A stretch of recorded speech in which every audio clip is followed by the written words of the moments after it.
नमस्ते दोस्तों। आज हम बात करेंगे बहुत ही शानदार धमाकेदार मूवी की जिसका नाम है धुरंधर। मूवी बहुत ही अच्छी है। अदाकारी अक्षय खन्ना, रणवीर सिंह, इन सब की बहुत अच्छी है, पर कहीं ना कहीं ये प्रोपेगेंडा मूवी ही है। और जिस तरीके से राइट विंग के जो ट्विटर हैंडल्स हैं जो इसके बारे में पोस्ट कर रहे हैं, वो इसको पूरी तरह दर्शाती है कि किस तरीके से प्रोपेगेंडा आपके दिमाग में घुसाया जा रहा है। इस सीडिंग मूवी है प्रोपेगेंडा की। मूवी की शुरुआत होती है कांधार से और उसके बाद पार्लियामेंट अटैक, और मूवी ने बहुत आसानी से ये छुपा दिया कि उस समय भारत में सरकार किसकी थी। तो जिनको नहीं पता, 1999 में जब कांधार अटैक हुआ और उसके बाद जब पार्लियामेंट अटैक 2001 में हुआ, तो हमारे प्रिय अटल बिहारी वाजपेयी जो कि बीजेपी के थे, उनकी सरकार थी भारत में। और कोई भी डिसीजन अगर नहीं लिया गया तो उस दौरान उन्हीं की सरकार के था।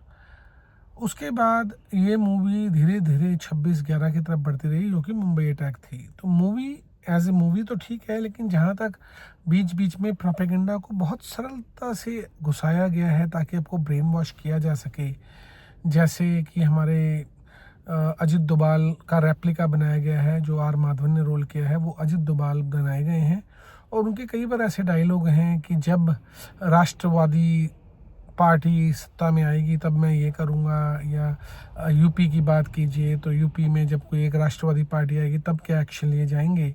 तो इनडायरेक्टली बता रहे हैं कि उस समय राष्ट्रवादी पार्टी नहीं थी, जो कि बाद में जब दोबारा बीजेपी आई तो योगी और भोगी, आई एम सॉरी, मोदी इस भोगी, वो तो हमें पता ही है। तो जो राज सत्ता का भोग कर रहे हैं, यहाँ तक कि मानसी जोशी का भोग करते रहे हैं, और औरतों की स्नूपिंग, उस पर नहीं जा रहे। लेकिन अजित दोभाल ने बहुत ही अच्छे तरीके से प्रोपेगेंडा को उसमें मिक्स किया है। नॉट अजित दोभाल, लेकिन डायरेक्टर ने अजित दोभाल के रोल के थ्रू ये प्रोपेगेंडा सीड करने की कोशिश की है कि किस तरीके से उस समय की सरकारें जो थी वो देश हित में नहीं सोचती थी। तो बहुत ही ज़बरदस्त तरीके से प्रोपेगेंडा को डाला गया है। और इस बात को प्रूव करने के लिए आप ट्विटर पे किसी भी फेक नेशनलिस्ट, जो कि बेवकूफ़ लोगों की जो भक्ति है और अंधभक्त हैं, उनके ट्विटर हैंडल देखिए, सिन्हा, भीकू मात्रे, या फिर बीजेपी लीडर्स का। यहाँ तक कि जो 500 के नोट जो नकली प्रिंट हो रहे दिखाए गए हैं मूवी में, और बताया गया है कि किस तरीके से भारत की ओरिजिनल प्लेटें पाकिस्तान में थी। तो और दिखाया गया कि अजित दोभाल मतलब आर माधवन सन्याल रोल को, उसको उसके बारे में पता था। और एक सीन में वो कहते हैं कि जब कोई सरकार आएगी जो राष्ट्र हित की सोचेगी तब ये हम यूज़ करेंगे। तो बहुत सरलता से उन्होंने बता दिया। और कहीं ना कहीं जो ट्विटर हैंडल बता रहे हैं आजकल के कि ओ मोदी जी ने डीमोनेटाइजेशन जो किया था, नोटबंदी 2016 में, वो उन प्लेट्स की वजह से किया था जो 2007 और 8 के दौरान पाकिस्तान के हाथ में आ गई थी, और वो नकली नोट प्रिंट करके भारत में बांट रहे थे, सर्कुलेट कर रहे थे। और तो और अंत में जिस तरीके से ये नया भारत है घुसकर मारता है, ये भी एक बहुत बड़ा चूतियापा है। मैं ऐसे वर्ड यूजली यूज़ नहीं करता, लेकिन ये प्रोपेगेंडा जो है बहुत ही गलत तरीके से सीट किया जा रहा है।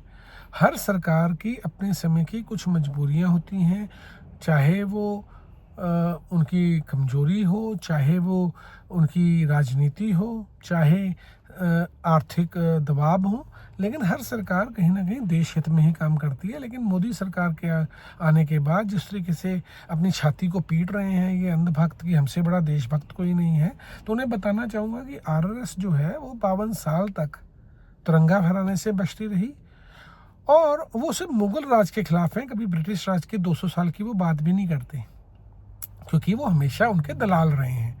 अब मोदी जी को ही देख लीजिए, वो अंबानी और दलानी के दलाल हैं, विदेशों में जाकर हंस हंस के गले पड़ते हैं, और इंडिया में आकर अपने से छोटे या गरीब लोगों के सामने चेस्ट थंपिंग करते हैं, जो कि बहुत ही निर्लिप्तता भरी बात है। लेकिन हम ये टॉपिक पूरी तरह मूवी पे ही रखेंगे। आजकल की मूवीज़ में ये राष्ट्रवाद दिखाना और चेस्ट थंपिंग करना बहुत आम हो गया है। एज ए मूवी मुझे बहुत अच्छी लगी, स्टोरी वाइज अच्छी थी, और अगर इन सीन्स को मूवी में रखा भी गया है तो मुझे उससे कोई आपत्ति नहीं है। लेकिन अगर उसको आप प्रोपेगेंडा मशीन की तरह से इस्तेमाल करेंगे तो इससे बहुत बड़ी दिक्कत है। पहले आप व्हाट्सएप यूनिवर्सिटी के ज़रिए गलत खबरें फैलाते रहे, फिर आपने इतिहास की किताबें बदलना शुरू किया, अब वो फेक इतिहास आप मूवी के जरिए लोगों के दिमाग में भरने की कोशिश कर रहे हैं।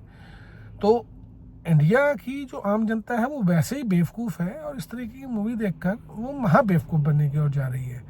और ये इंडिया की पॉपुलेशन मैं सिर्फ और सिर्फ अंधभक्तों के लिए कह रहा हूँ, क्योंकि बहुत ही बुद्धिजीवी वर्ग है हिंदुस्तान में, और जो अच्छा बुरा सोच समझ सकता है।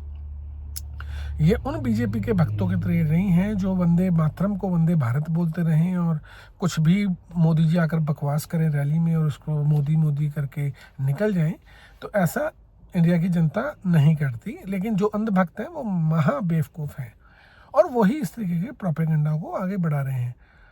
दुनिया में ये मूवी अच्छा कमाई कर रही है, और मैं जो भी इस मूवी को देखना चाहता है उसको बड़े प्यार से कहना चाहूँगा कि मूवी है उसको मूवी के तरीके से देखें, और वो मूवी देखकर उसको एंजॉय करें। उसमें उन्होंने अच्छी एक्टिंग की है उसकी तारीफ़ करें, लेकिन उस प्रोपेगेंडा को अपने दिमाग में लाकर उसको सच मानने की गलती ना करें। आप गधे नहीं हैं, आप इंसान हैं, अपना दिमाग लगाएं और मूवी को एंजॉय करें, और धुरंधर ना बने। धन्यवाद।